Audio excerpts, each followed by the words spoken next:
Hey guys, this is Mario Kart. I'm going to be doing a video about getting your character from Dead or Alive set up in a render. Did the last video, a couple videos actually, dealing with getting the file formats from Dead or Alive either on the Xbox One or the Xbox 360 and getting into Max. Okay. However, I did choose in the end to go with a DOA 4 model just because of the popularity of people asking me questions. They always tend to go towards the DOA 4 side, like, oh, Dead or Alive 4 is so cool, the game is awesome, the models look awesome, how do I get the models? I want Dead or Alive 4 models. And I say to them, well, why can't you just use Dead or Alive Ultimate models? And they say, oh, Dead or Alive Ultimate models are shit, I'm not using those. Well, the models are pretty much the same, but anyway, that's why I chose to use a DOA 4 model. And I hopefully got across to you people that doing DOA 4 models is a pain in the butt. It seriously is. So that's what I really wanted to show in a video, is that it is tedious work, and here's what you have to do to make it work. So hopefully that's what the last video showed you. Fortunately, it took like a freaking hour, so kind of got pushed back on my schedule. This video, of course, I am going to be posing my character. I am going to be making a render. Okay, so if you missed that in the last video, basically we're going to be posing Christy in this kind of sample picture, kind of reference picture here, and we're going to try and get close to that. Okay, although I'm not sure if I can really do that and get it that good looking, because something like that probably take you like half a day to get perfect.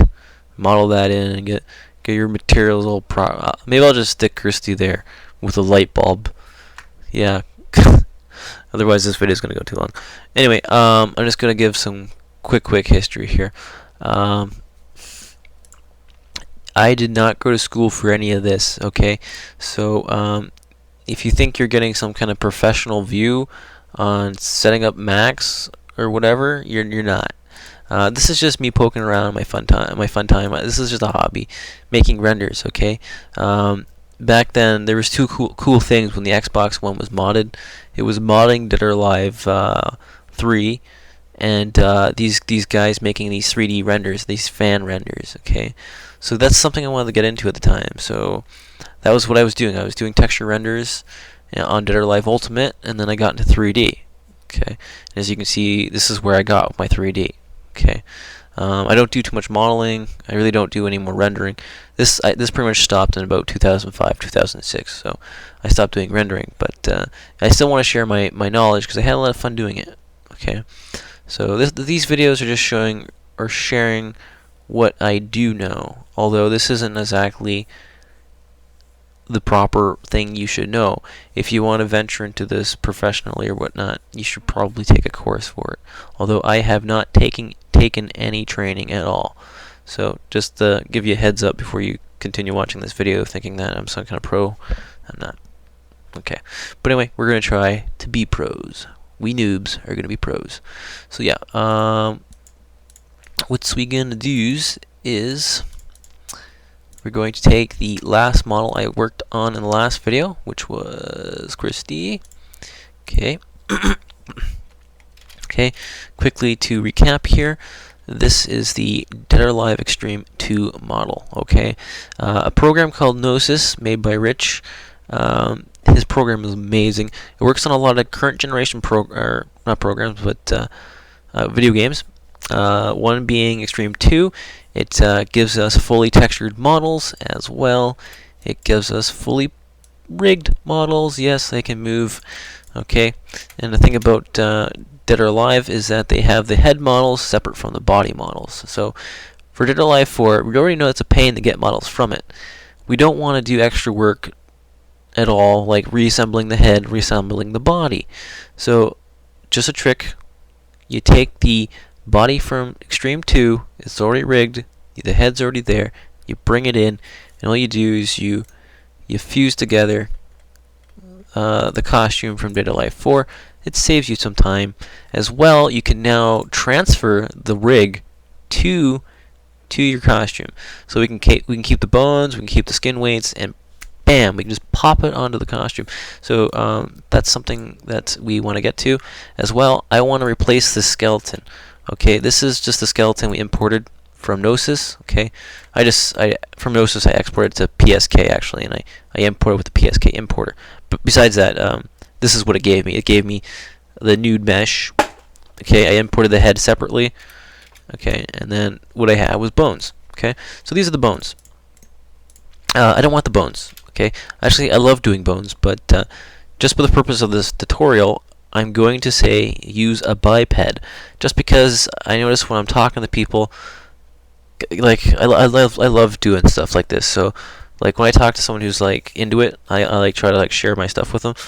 But I notice like for other people, they don't work well with bones. Like they're like, okay, I moved it. It doesn't look good. It looks like crap. So that's why I'm going to use a biped. A biped is pretty much set up for you.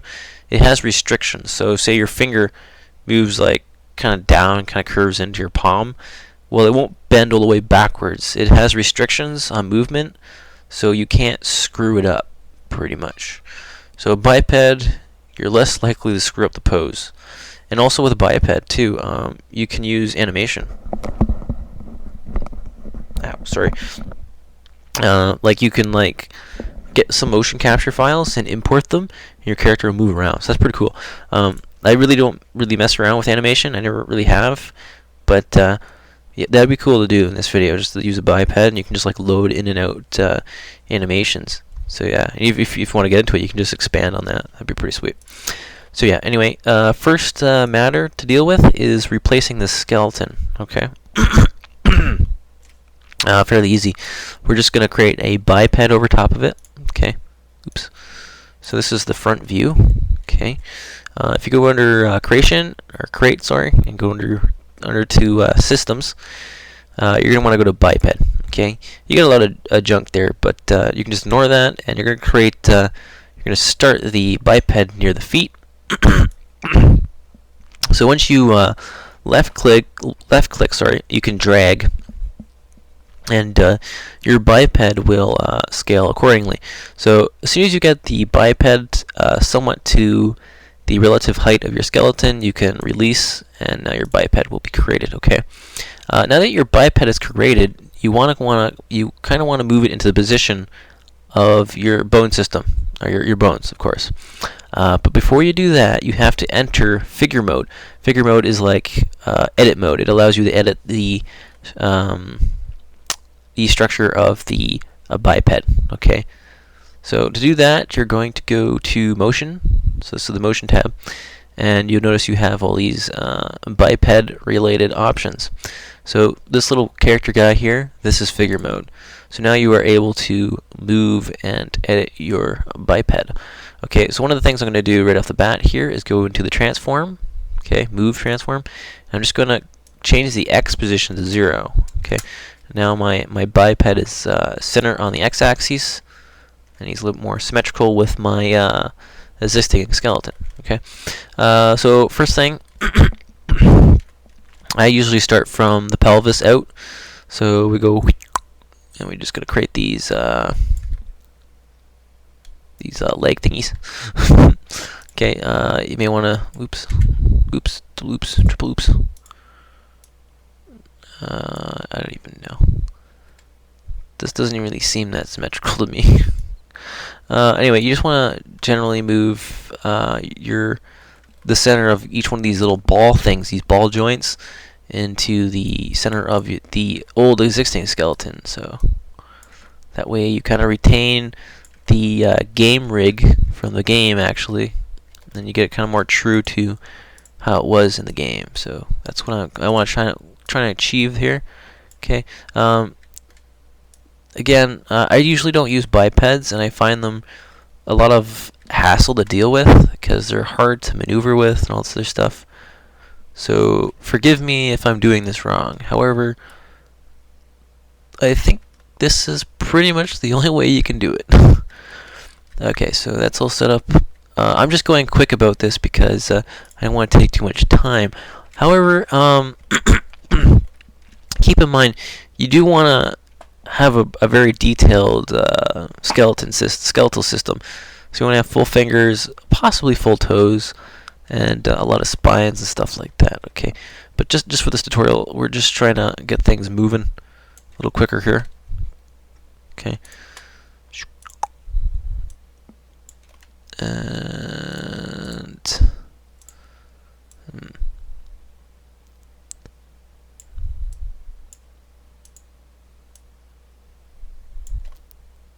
whoa, huh. That's kind of far-fetched from where I need to be.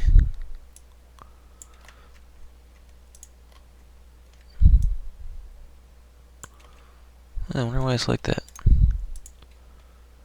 Now our back kind of bends. Okay.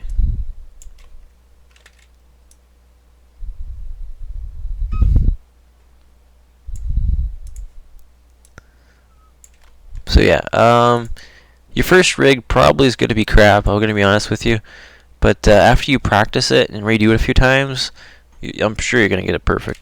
I know it worked for me a couple times. That's the key. Just keep trying. Seriously. Doesn't let you rotate the darn thing. Right.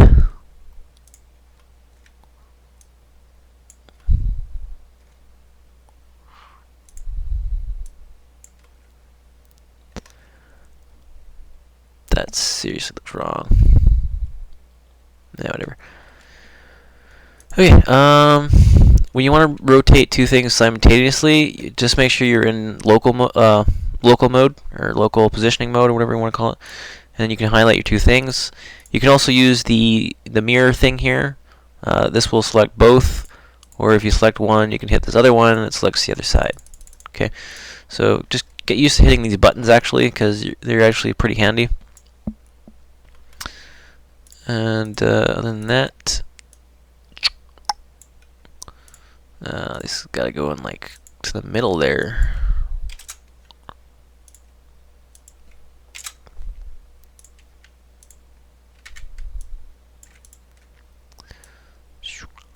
Okay, I'm just trying to hurry up here. Sorry this takes so long. I'm just trying to quickly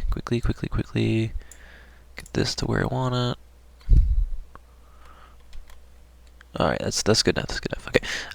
Fingers. Fingers are probably the worst. Okay. I'm saying that because. Oops.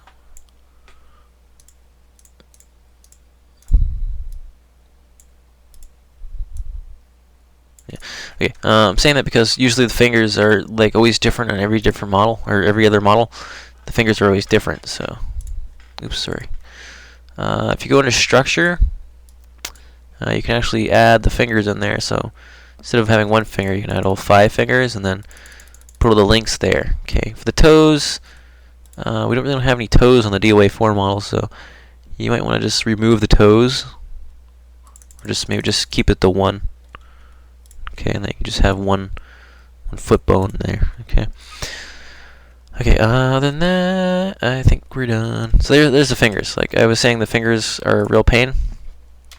Because for one, the mirroring doesn't really work that well. So say I select that thumb there, right, and then I click the symmetrical button or the mirror button. Sorry, it's going to select the other one, right? Technically, if you're in local mode, whatever direction you move it, it should move. So if I pull this away, it should pull away on the other side. You see, so that's symmetry. Okay. If I pull back, it should go back, like so. But for some reason, if you go on the Z-axis, it actually goes the other direction. Okay, I find that kind of annoying. So what I do first is I just say hell with it, and I just move it to where it needs to be. Okay, just the first one, the root bone there, the starting bone. Okay, I just move that one where it needs to be. Okay, I'll probably change it back to view so it's easier to maneuver with. You should experiment with these. These affect how the object is selected and manipulated in the viewer there, and how you're looking at it and all this stuff. So yeah, I'm not going to do all the fingers obviously because it would take too long. Don't want this going to take. I don't want this video taking another 2 hours to express something that could have been done in 10 minutes. So yeah, basically you're going to move all the fingers to basically where they should start, the knuckles. So this is a really bad example. So yeah, we'll just move all those knuckles there. Okay, so once you move those to where you want them, they look good. What you can do is just click here. Okay, and you actually have a button over here called alignment, or align, sorry. When you click on that, you have your icon changed. It actually allows you to click on a different object. So I'm just going to click on the bone that I moved. Okay, and now that other bone from the other side is going to snap over to this side. Okay, so as long as you have the positions all ticked on and pivots turned on, you can hit OK. Now when you go to your transform box, okay, what you're going to do is change the x-axis from negative to positive. So if it's negative, make it a positive, and on the other side it'll be in the exact same position as the other side. Alright, so what's the hotkey for that? I think it's Alt A. No. Shoot. Anyway, so I would do that for every finger. Okay. Come on, come on.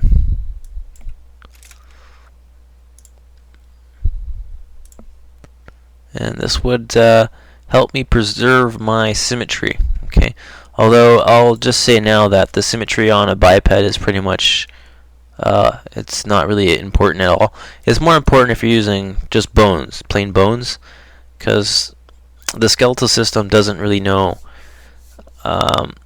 this is a right arm, this is a left arm. With a biped, they're actually named right arm, left arm, and it's actually programmed in the skeleton, so it knows which one's the right arm, which the left arm, regardless of the name that you apply to it. So a biped, it doesn't really matter if your symmetry's off. Although I think I said this before, but I'm a freaking perfectionist, and it's just little small things kind of drive me up the wall. So yeah, I kind of like to have the symmetry as well, because you kind of want the arm and the fingers to move the exact same way as you want the right hand to move the same way as the left hand. And if you have kind of variations, it's not really perfect. Anyway, I'm ranting and I'm taking too long. So yeah, once you have that all moved out, just those knuckles, okay, now you can just do by pure rotation. And that rotation, there's no problems with rotation. So under local, you're going to hit symmetry. That way it selects the other bone. And now you can see it moves in every direction properly, unlike moving. Okay, so then you can just carry on with that. And now it's just a matter of you to keep pressing the symmetry button to make sure that you keep everything symmetrical. Yeah, so that's how you do it. Another thing, make sure you keep the rotation on your thumb the right way. Okay, if you notice, I can rotate the fingers on a single axis, like the blue one, I think that's Z, but I can't on another axis. Okay, the rotation is locked. Okay, because on a human finger, the rotation of your finger can only move in one direction.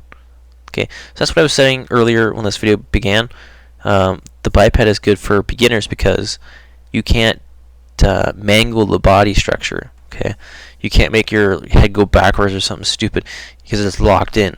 Okay, so same thing with this, and because of that, you have to be very wary, or you have to be cautious of how you're rotating your bones. So make sure you position it so it allows your finger to move like naturally.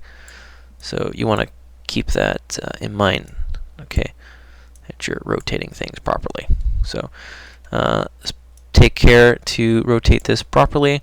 Obviously, if it doesn't meet up to where you need it to, scale it. Okay, all of this looks okay.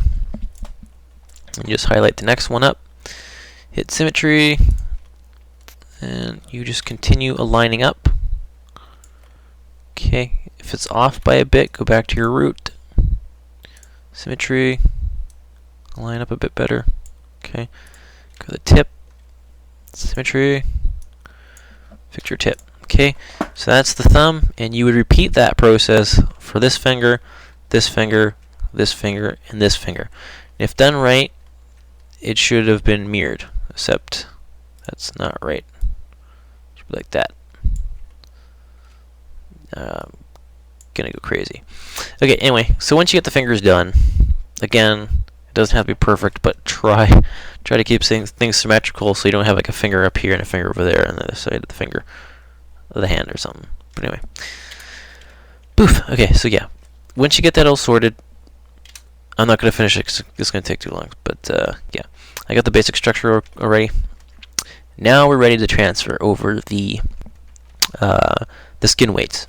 Okay, so the first thing you're going to want to do is you're going to want to hide all the meshes. So unhide everything, and if you go to your object box here, or select by name, whatever.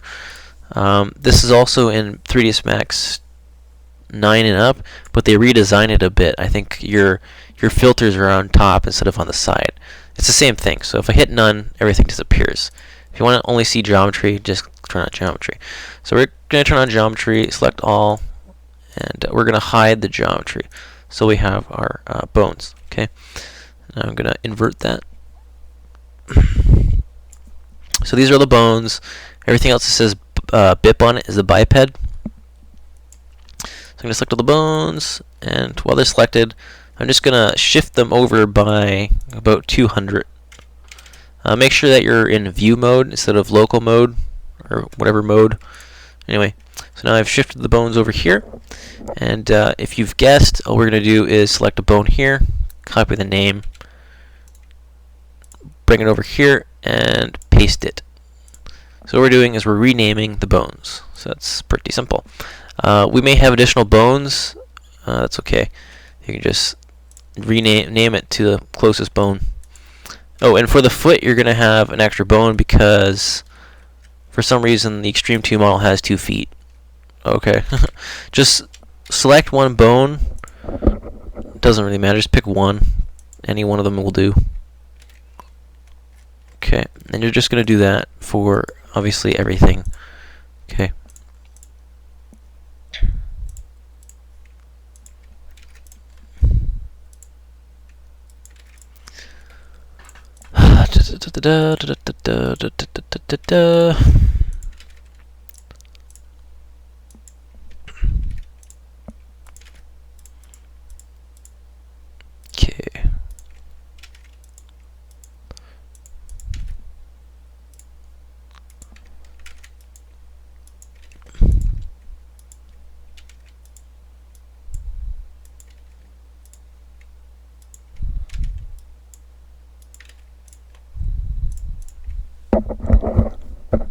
Ow, sorry. Yeah, I'm not very fast at this. I'm almost done. I just go to the spine here. I don't even know which one's closest to that spine. Let's have a look. It's this one. That one looks like this one here.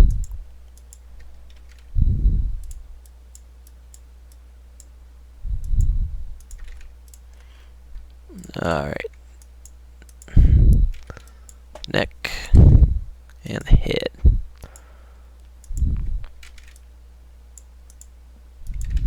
Okay. Almost done. Come on.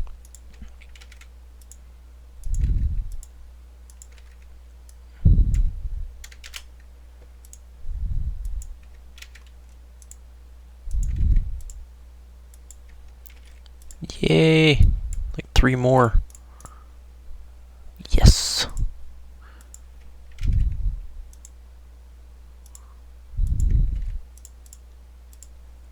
Alright, finally that's done. Okay. Hopefully you didn't get those confused.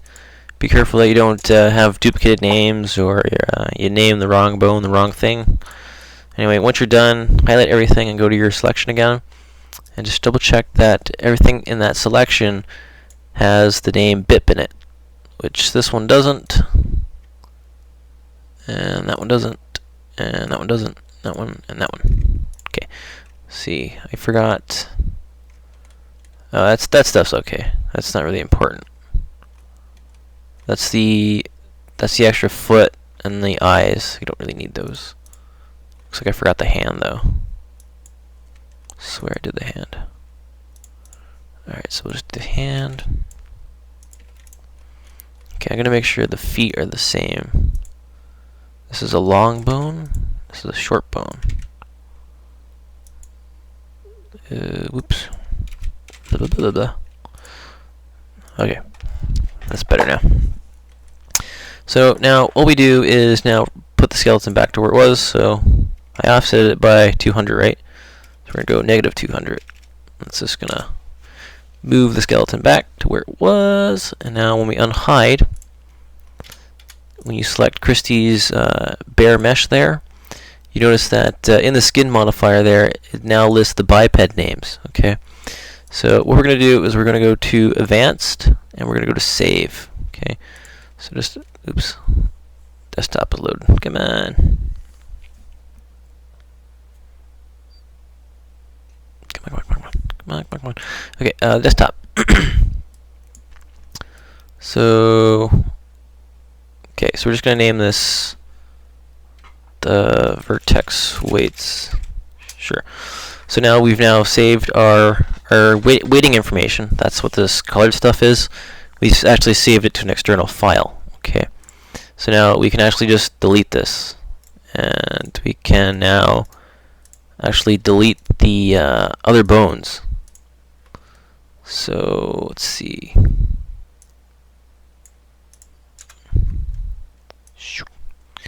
So all these bones you can just delete. We don't need them anymore. Okay. So now when you add, you click on the bare mesh there. Okay. Okay. So let's select all the bones and select the mesh. I'm gonna hide everything else. Good. Okay. So now the bare mesh, obviously, it's got no skin on it anymore, so we're going to add a new skin modifier. Okay, we're going to add those bipeds. Okay, take note that there's these little things called nubs.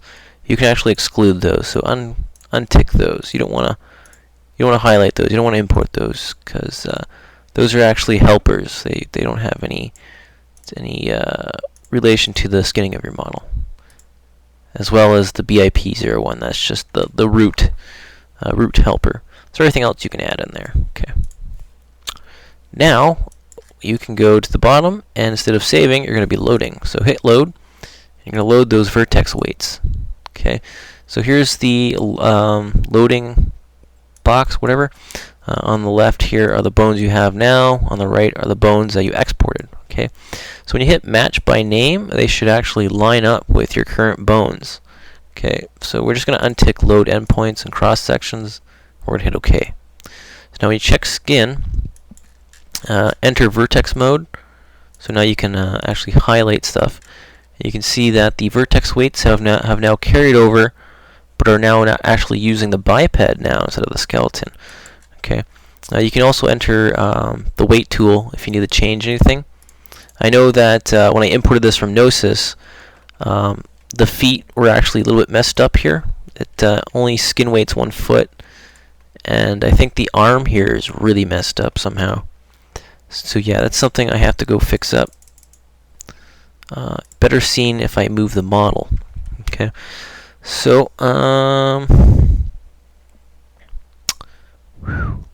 okay, let's just see here. I'm just going to create a save now because I'm going to try and move the model. Normally when I have a model, I usually make an animation key, and that way I can go back. So I can go back to the 0 animation, which is a T-pose. Sorry. But for some reason when I use it with a biped, it doesn't exactly work too well. Oops. Anyway, so if you move the arm, you can see that the skin weights have in fact carried over. Again, I already told you the foot and the arm were kind of messed up before. Yeah, you can see it there. Okay, I'm just going to see if I can get the animation keys to work here. I'm going to exit figure mode here. Going to go to animation key. I'm just going to move the animation slider to like 5 or something. I'm going to hit auto key, and I'm going to make it change the model. I'm going to exit auto key, and I'm going to go back to 0. See, it doesn't work. I don't know why it doesn't work. Let's try doing that again.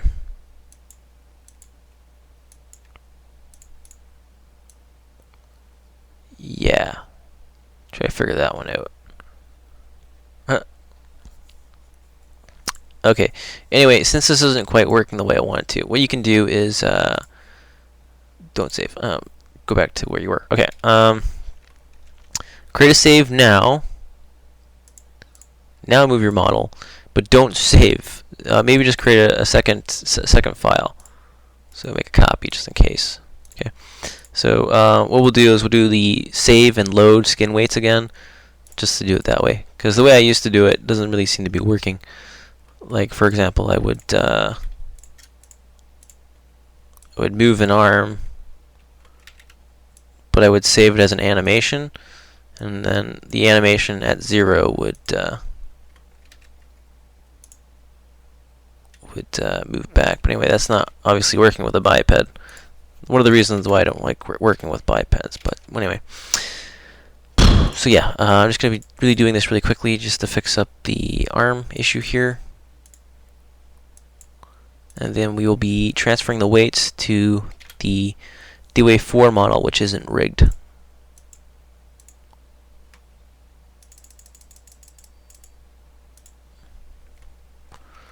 Okay, so I can just use mirror mode. And now this side should be alright. Alright. And everything else should be good. Oh, except for that foot. We can do that later.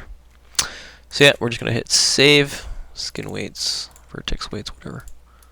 Reload back to the good file. We're just going to load these up. Match by name. Okay, so now when I move the wrist and stuff, yeah. Okay, so the weights are a little more repaired there. Okay, so for the clothing, what we can do is actually click on the bare mesh, right click on the skin, and actually copy it, and then we can just paste it onto the costume. So once we isolate the costume here, you're going to want to make it a single mesh, okay? And then you can just paste it on top. Okay. Now all that information from the bare mesh will now transfer the best it can to our costume. So now you can check the skin weights. You can notice that the coloring there is pretty much the same as the bare mesh. Okay. Again, there's a few things that could be fixed.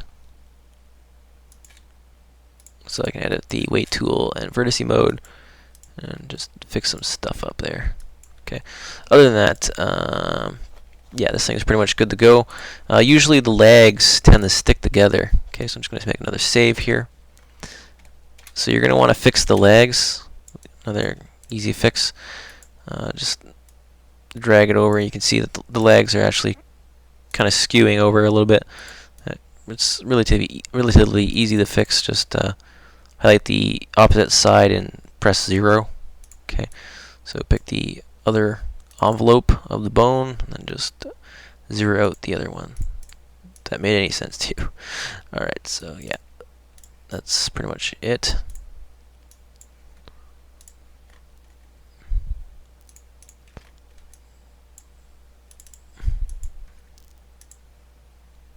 And now I can use mirror mode on this guy.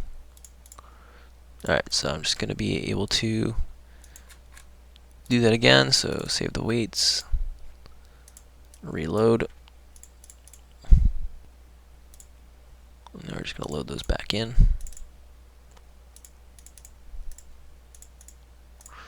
Alright, so just do a test here. I'm going to move the leg. Okay, I gotta get rid of those feet because it's going to drive me nuts. Oh, it doesn't really matter. Okay. What you can do is add a edit mesh modifier here. Okay, on top of the skin, and we can just take the. We don't even need these legs really. We just delete them. Here. So now you don't see anything biting through, clipping through the pants of the costume. We're not really going to be using those legs anyway. So, no. If you want the legs back, all you have to do is obviously remove the modifier. Okay. Anyway, so yeah, that's the model. So just to show you that the model moves. I think I already showed it, but yeah, if you move the leg, obviously the whole model kind of moves with it. Oh, maybe if I move the torso, you'll see better what I'm talking about. So yeah, everything is the costume and the bear mesh are actually pretty much skin weighted to each other. They're pretty much done. Okay, obviously you're going to do more fine tuning on your actual run through. You're going to want to do the fingers. Okay, I didn't do it just to conserve time here. Already going past an hour, I think. So yeah, you want to re-weight the fingers and any odd areas. I believe the neck is one of those such areas which you get that problem. You can see the spikes, they're skewing a bit. You might want to stiffen that up. Okay, so that's skin weighting. That's something you have to do on your own. But anyway, this is fairly easy, just time consuming. Okay, last thing, the head here. Okay, this is just a single mesh. Again, imported from Gnosis. It's all skin weighted. It's just a single mesh. There's just a single bone there, so I just removed it. But otherwise, this face in the game, it's controlled by morph targets. But unfortunately, we don't have the morph targets. For a game like Dead or Alive Ultimate, you actually do have the morph targets. So this would be the opportunity to use the facial expressions and stuff like that, the morph targets and stuff like that. But since we don't have it, most likely I'm going to make another separate bone rig. So I'm going to put a jawbone in there, eye bones, and all that other stuff, and some hair controllers there, so it kind of goes with the physics and whatever. So yeah, that's something to do later on. So point being, I'm going to keep the head separate from the body. What does that mean? Basically, these are going to be two separate meshes. So you can see that you're going to get a seam there. Okay, there's a break, so obviously you get a seam between two surfaces. Okay, but because these models are kind of interchangeable, okay, you can see the head actually kind of fits perfectly on there. So we can weld it, okay, without attaching. What you can do is just click on the two objects and add a edit normal. Sorry, I'm just going to shrink these down a bit. So if you select the normals in that region there, oops. Okay, around the neck region there, you can actually weld. So if you go to use a threshold, weld by something low like 0.01 or 0.001 or something like that. And when you hit weld or selected, anyway, sorry, you can see that it's actually welded the normals in that area, and it hides that seam. Okay, so that's one trick you can do to hide things like that. And that way you can use morph targets on your face. You can swap out the head, swap out the hair without compromising your rig. Like these are separate and stuff like that. So it's nice to work on separated meshes. That way you build up a layering system. Okay. But yeah, otherwise you do want to keep like the base mesh kind of a single item. It's just easier to deal with. Same thing with the clothes. Anyway, it's just the way I like to work. So the normal modifier, I'm just going to delete for now. Sometimes it causes crashes when you swap between skin and edit. I would only add this probably when I'm ready to do a production render. Anyway, so that's that. What else needs to be done? The head needs to be completed. The eyes, for example, you want the eyes to move, of course. There's two methods I know of. Both methods pretty much work the same. The first method is that you create an object in the middle of nowhere, and you use an animation constraint called look at. Okay, and now that object will always keep looking at the other object. It makes sense. Your eyes are always going to be looking at a single object. Okay, I find that's okay, except it creates a problem where your eyes go like the character's eyes go cross-eyed because it's looking at a single object. So the way to fix that is to make two separate objects. So one eye looks at one object, the other eye looks at the other object.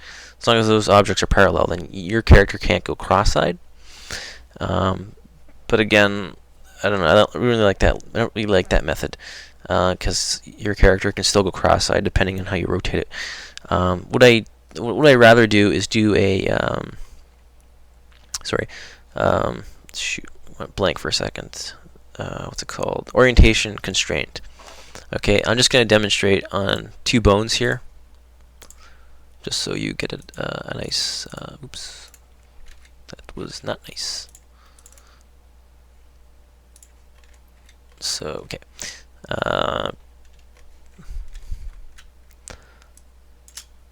So pretend these two bones are eyeballs. Okay, and this third one is going to be our object. It doesn't have to be in the middle of space. It can actually be anywhere. Okay, you could even just use the relating eyeball. You could just not use this. You could just use the two. But anyway, pretend this is the left eye and this is the right eye, or vice versa. We only need this thing. Okay, so what we're going to do is we're going to click on this. Under motion, you're going to assign a controller to the rotation. So click on rotation, and you're going to add a orientation constraint. Okay, and under here you can add a orientation target. And we're going to select this guy up here. Okay, now we're going to select on this one and repeat the same process.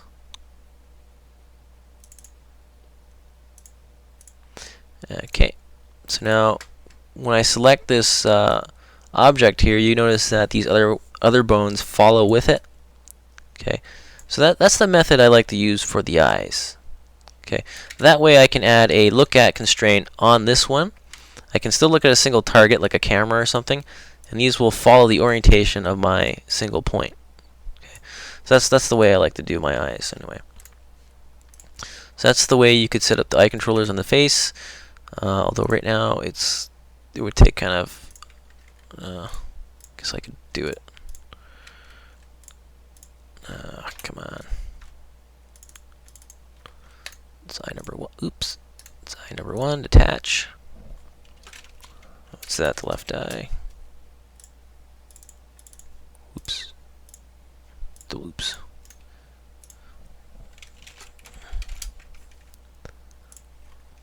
Okay.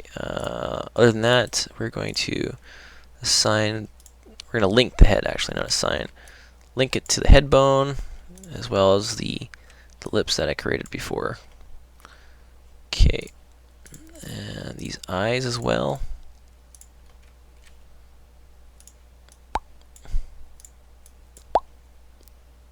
Okay, so I'm just going to create a copy eyeball. Or wait, I'm going to create a new dummy. You could use any kind of object, actually. It doesn't really matter. So say I create this object over here. Okay. So we can click on our eyeballs, and we can add a rotation constraint from here. Okay. And wait, what happened to it? Oops.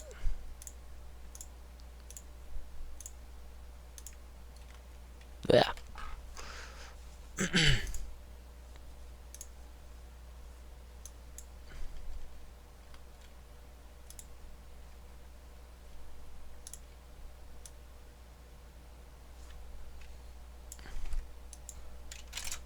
Alright. Make sure that make sure your if you go to the rotation transform, you have to make sure that it's the same as your eyeball or whatever. So if it's offset, you might want to add 90 or something in there. Although, because this thing's a dummy, it's not really giving me the proper information on the transform. But anyway, do the same thing. Alright, so probably using a dummy wasn't a good idea, but yeah, you can use pretty much any object. Now, when you move that object, your eyes will shoot. Where's the orientation of these eyeballs? Oh, brutal. Shoot. Okay, that doesn't really work because my pivot point is actually at the neck. Shoot. Sorry. Yeah, a good method is to actually just create a bone. So create one bone and create another bone for the eye. Like the example I showed a couple minutes ago with just the bones. That's the best way to do it. And then what you can do is link the eye to the bone. I should have done that in the first place. Sorry. Anyway, I'm wasting too much time. So yeah, we'll just leave the eyes where they are now. Anyway, you can set that up on your rig. Won't take long. Anyway, I'm just gonna, for now, I'm gonna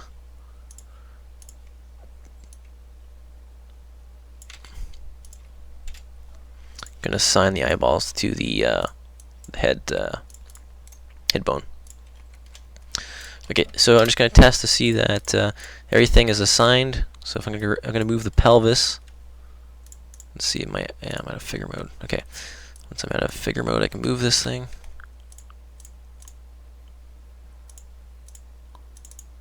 Oh, come on. Alright. It still doesn't want to move. Okay, so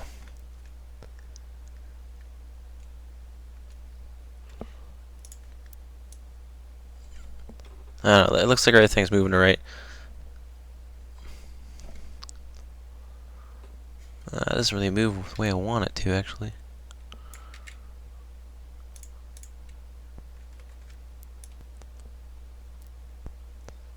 Yeah.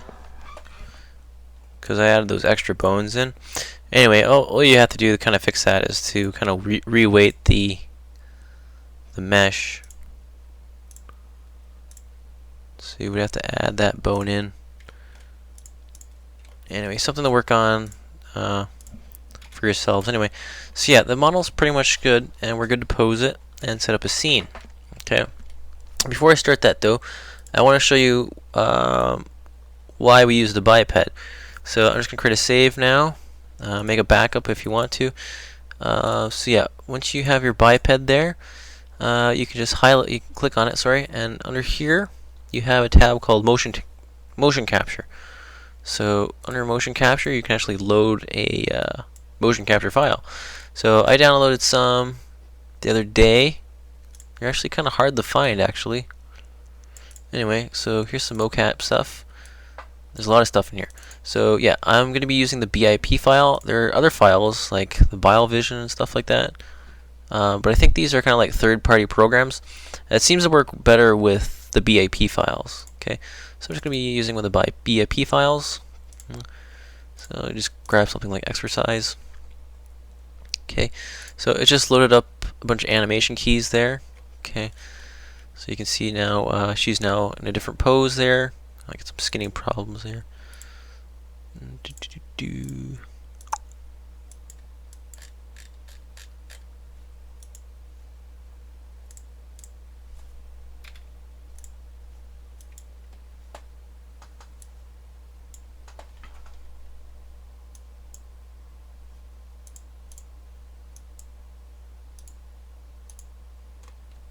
Whoa.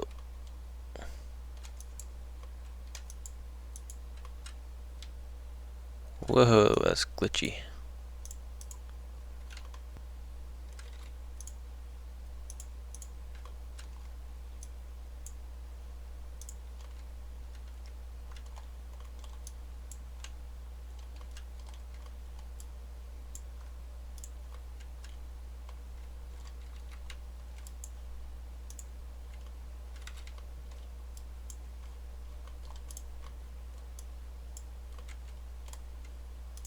There you go. Okay.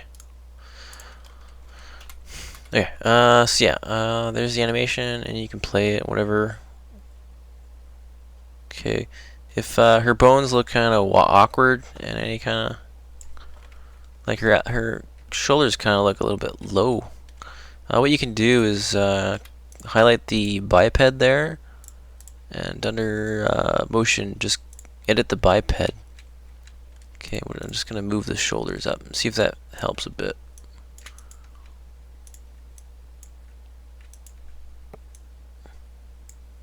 That's probably too much. Alright, looks a little bit more. Yeah, I probably moved it by too much. But anyway, you get the idea. So you've got to change anything, you just enter back into figure mode. Sorry. So there you go. There's you can load up an animation, whatever. So you could even just have one of the DOA characters jumping up and down doing jumping jacks or something, and you could make it a animated icon or something for, I don't know, for one of the forum display pics or whatever. So that'd be pretty cool. So yeah, that's the benefit of using a biped. Not only that, you can export it to another program which can more beneficially use a biped, like on a Poser or something like that, or like Character Studio. So yeah, that's a good thing about bipeds. Other than that, like, I hate using bipeds, but whatever. That's funny. Okay, so yeah, I'm gonna load back, and we are going to try to make this scene. Although I'm gonna try and keep this short because I don't want to go too long. Okay, so what I usually do is I drop it into the background. You get this prompt here. Usually I untick environment. What that means is if you have it in your environment, that means when you hit F9 to render, you'll see it. But otherwise, if you just attach it to the viewport, then you'll only see it here in this viewport. You won't see it in the other viewports, just this one. And if I'm using that, I always turn on the safe frame. That way it kind of squishes it in. And if you go to F10, this is the render setup, you can change that safe frame based on the rendering dimensions there. So you would put the aspect or the dimensions of your image there, and that would adjust properly accordingly. I think it's like a 400 by 500 pic or something like that. Or, whoa, I'm wrong. Oh, sorry. Oh, 500 by 415. I got it backwards. So yeah, you get the idea. And you can just lock it in and increase it depending on your rendering size preference. Okay, so you can notice when I rendered the images in there. Okay, so once I have that in the background, I would add a camera. So under Create, you go to Cameras and create camera from a view. Okay, now I have a camera. Okay, so now whenever I make a position change or a view change, I can go to Edit and Undo. Okay, and that'll help me get a better position. As well, you can see the grid. If you don't want to see the grid, hit G. Okay, if you want to change the background or remove it from your viewport, I think it's Alt B. Okay, viewport background, and you can. You really can't delete it, can you?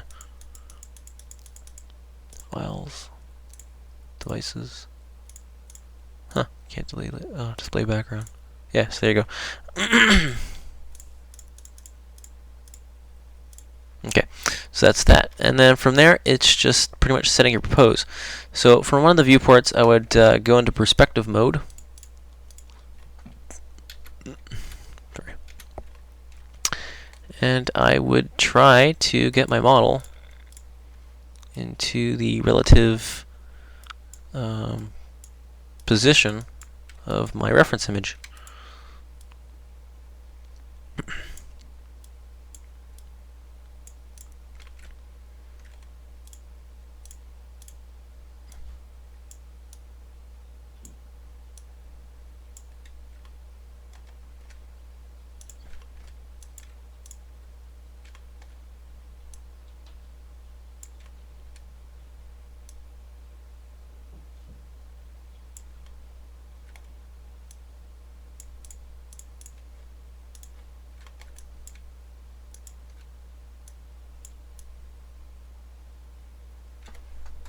I don't know, I'm not very good at it.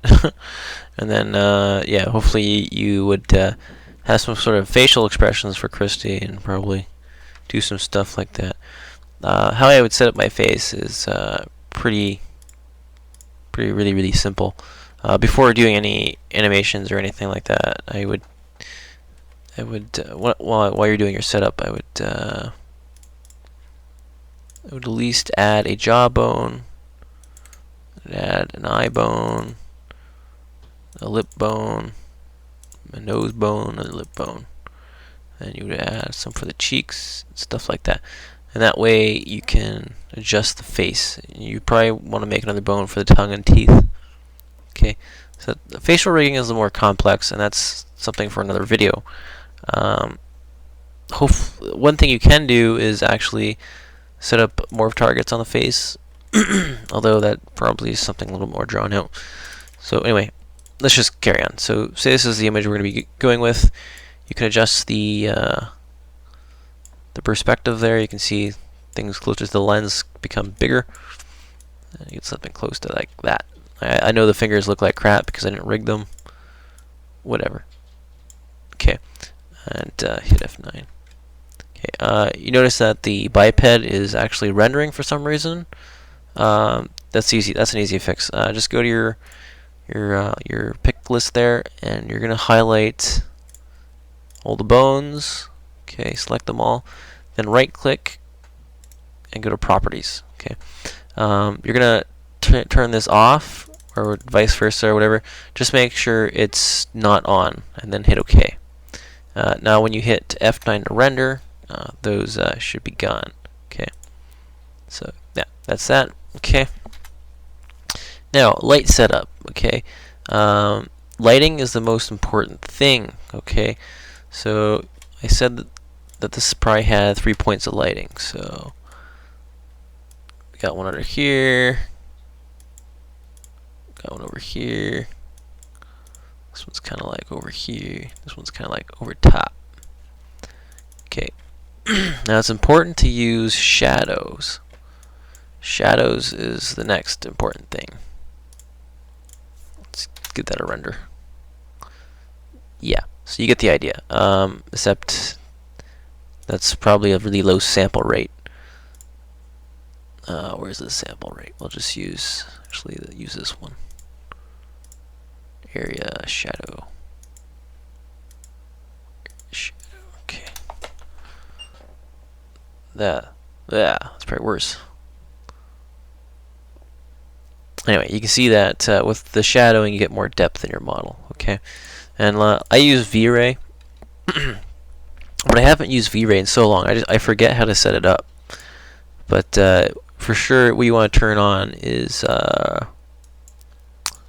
first you have to actually turn it on. So there's V-Ray, and what makes V-Ray really cool is the GI, the global illuminization, and with that you can really get some interesting color depth, because what GI does is it illuminates other objects. So if light bounces off one object, it'll reflect on other objects. That's pretty cool. Oh shoot, I got this on 4 passes.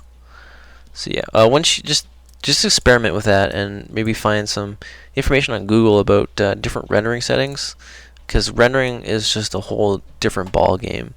It's way complex. It's a lot to do with physics and lighting and all this other stuff. So I never really got the grasp of it. I just kind of mess around with things until the settings seem right, and I can just go with that. Wow, it's taking a long time. It's probably because I'm not using I'm not using an actual light from V-Ray. So we're gonna delete these lights. And we're actually gonna use V-Ray lights. Okay, I just used the sphere. Oops. One there, one there, one there. So it's like a backlight. Have this relatively high. It's like a top light, really low.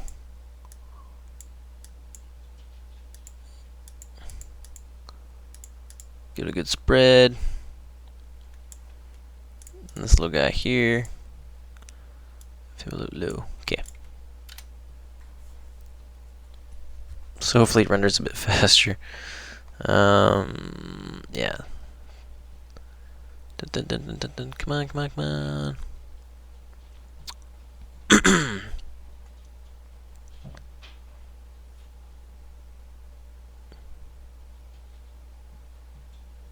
Wow, come on.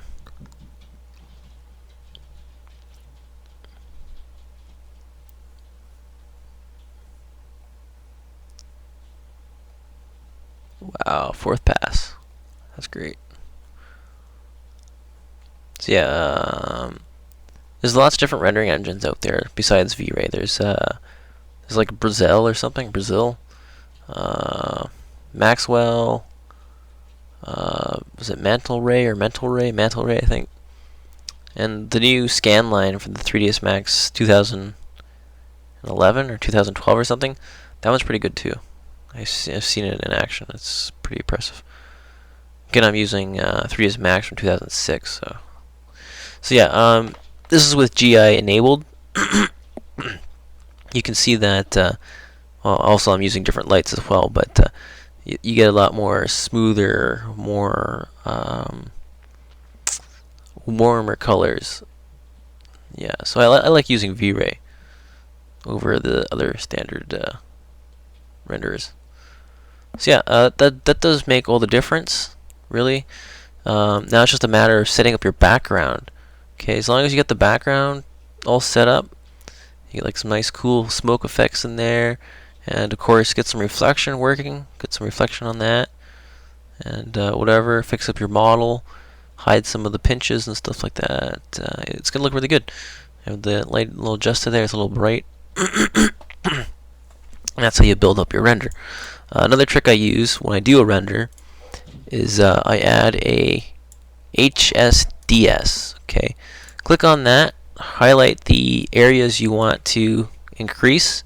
It's going to subdivide it. Okay, just see if I get this zoomed in so you can see subdivision on, subdivision off. So you see your model, the quality of your model increases like immensely.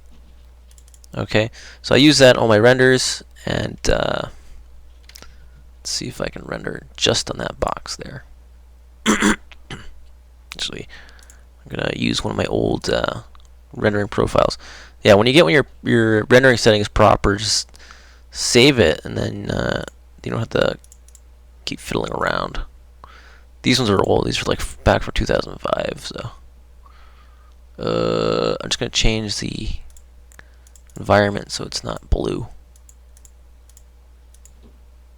Okay. So this is what the hand in the foreground is the one that's smooth. The hand in the background is not smooth. Although you wouldn't be able to see much of a difference though, but it does actually. When you're making a render, it actually makes the model look more realistic in that sense. Okay, makes it look less kind of low poly. So that's another trick I use. So yeah, that's it. So in combination with the ability to animate your model and whatnot, this is how you would set up a scene render, like that. Okay. Of course, obviously there's some photoshopping that can be done to improve your render. So even though you have some issues with your render, certainly Photoshop can hide those. Yeah. So yeah. And I'll just, before I end this video, I'll just show you guys the last two renders I did. So this is the scene for the current desktop I have here. Okay, so this is Kazumi. Okay, you can see the model's not actually that perfect. It's actually quite imperfect, and so a lot of this stuff was actually hidden in the Photoshop phase. Okay, so you can see the lips are on a separate material layer there, a lot more reflective. Okay. And actually the cloth is actually pretty low poly and all that stuff. So I actually add another one of these later on, I think. Or I only added it here? What? Let's see, yeah. And then the other scene was for Ayan. If it's here, no I can't. Yeah, here it is. So, shoot. Come on, load up. Load up.